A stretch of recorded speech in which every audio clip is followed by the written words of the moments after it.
Alsina, ¿qué hora es? Son las 8 en punto de la mañana, 7 en punto de la mañana en Canarias. Buenos días desde Onda Cero. Más de uno en Onda Cero.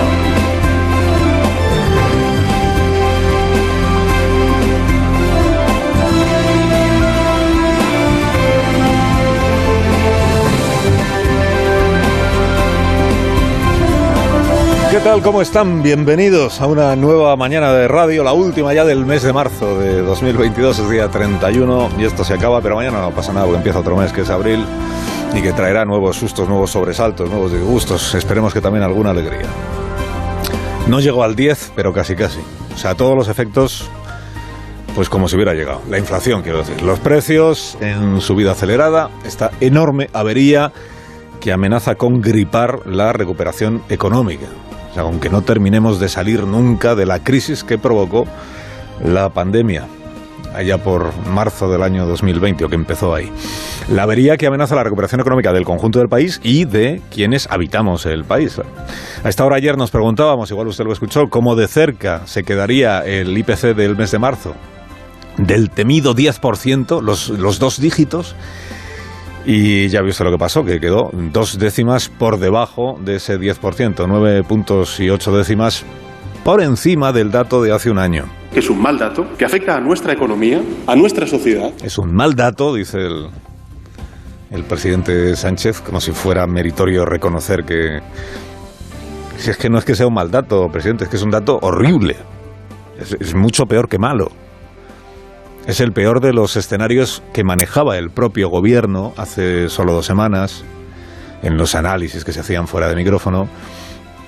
Y era el peor de los escenarios, pero pensando no en ahora mismo, sino pensando en el verano. O sea, decían, si la cosa se nos pone muy fea, pues igual llegamos a una inflación del 10% para el verano.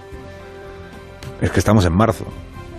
O dicho de otra manera, si la previsión era que la inflación siguiera subiendo los próximos meses hasta alcanzar, Dios mío, un 10%, pues lo que tenemos es que la inflación ya ha alcanzado, Dios mío, el 10% sin garantía alguna de que haya tocado techo. Que esta es, si usted quiere añadir gravedad a la gravedad, esta ya es la parte más requete grave. No hay garantía de que esto ya sea el tope, por utilizar una palabra de moda, el tope en la inflación. O sea que en ese sentido la situación, la verdad, es un desastre. Para la recuperación económica que ya renqueaba, para las economías familiares, porque no hay salario en España que haya subido ni vaya a subir un 10%. Porque no hay pensionista que con estos precios no esté notando ya que hoy su paga le cunde menos, que le da para menos lo que está cobrando. Los pensionistas todavía tienen el consuelo de que llegado el año que viene se les aplicará la actualización o la subida conforme a lo que hayan subido los precios en la media de este año, incluso el consuelo de que llegado final de este año el gobierno les apruebe una paga compensatoria para paliar todo el poder adquisitivo que, si esto no cambia, van a perder durante este año.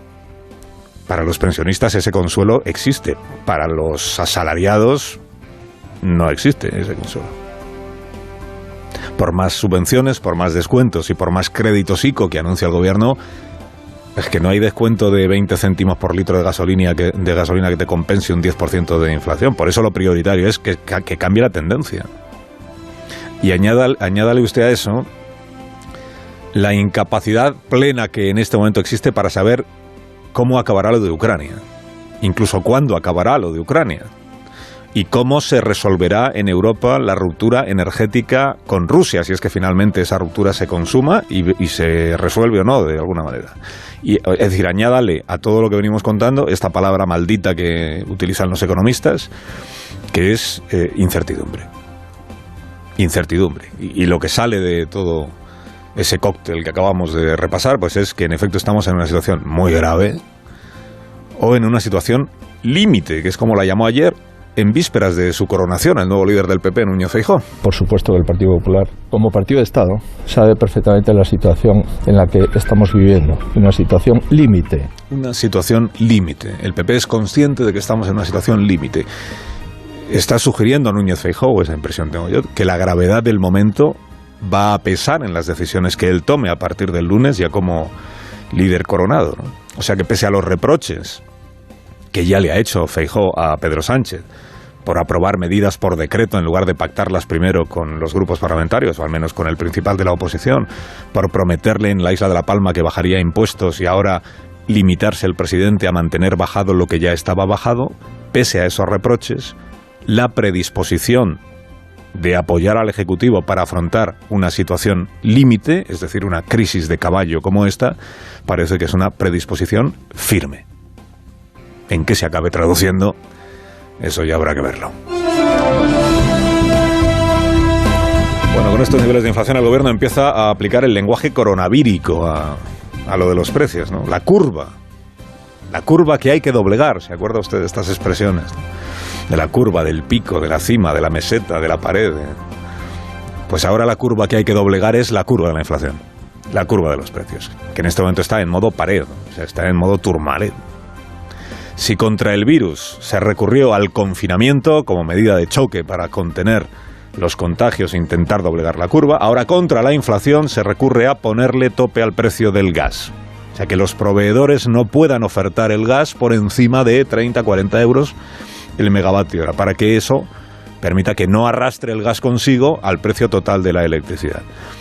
Se deshacían elogios a la valentía de su jefe en la negociación europea, el ministro Bolaños, anoche en La Brújula. La isla ibérica que consiguió el presidente Pedro Sánchez en el Consejo Europeo del 24-25 de marzo, que va a reducir la factura de la luz considerablemente, gracias a una negociación valiente de nuestro presidente, muy valiente. Muy valiente. Muy valiente porque asumió el presidente el riesgo de que le dijeran que no a lo que estaba demandando. No se conoció valentía semejante en la historia de Europa. Esta vez al menos se han abstenido los ministros de recibir a Sánchez con una ovación en la Moncloa, mientras un propio les graba con teléfono móvil para luego difundir el vídeo en los medios de comunicación. De esto ya están escarmentados. Bueno, y la negociación que alumbró, pues ya lo contamos aquí, el permiso de los gobernantes europeos para que en España y en Portugal haya un sistema distinto de fijación de precios. El tope al gas, que será la madre de todos los remedios, o que al menos el gobierno confía en que sea la madre de todos los remedios, y que lo que en efecto permita, una vez que esté en vigor, que empiece a cambiar la tendencia de la inflación. Admitió ayer la vicepresidenta Calviño, que en efecto dijo, nuestra prioridad es cambiar esa tendencia, que hasta dentro de unas semanas ese nuevo sistema no podrá entrar en vigor. En las próximas semanas confiamos en la autorización de las autoridades comunitarias para que podamos ya desacoplar la evolución del precio de la electricidad en nuestro país, de la evolución de los precios del gas en los mercados internacionales, y que por tanto cuanto antes podamos iniciar esa senda de descenso de los precios. 2 o 3 semanas.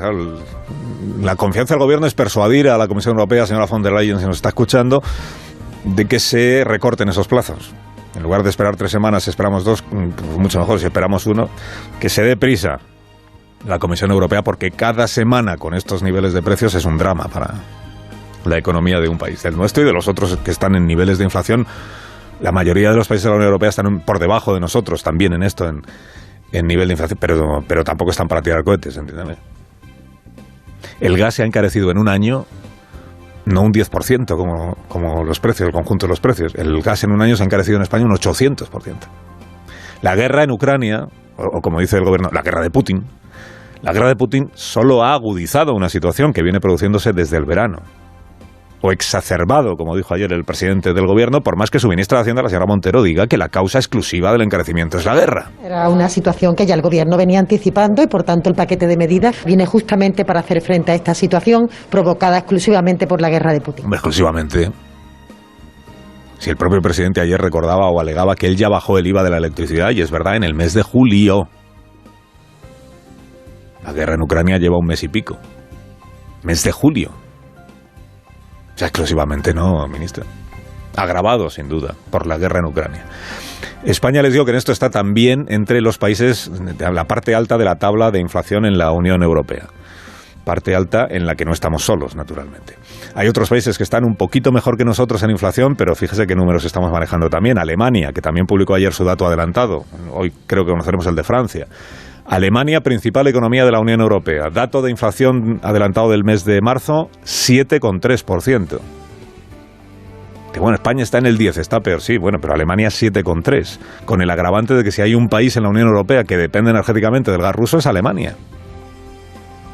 ¿Se acuerda que dijo el primer ministro Scholz ante el Parlamento de su país, asumiremos el coste que tengamos que asumir para aislar a Putin, para defender la soberanía de Ucrania.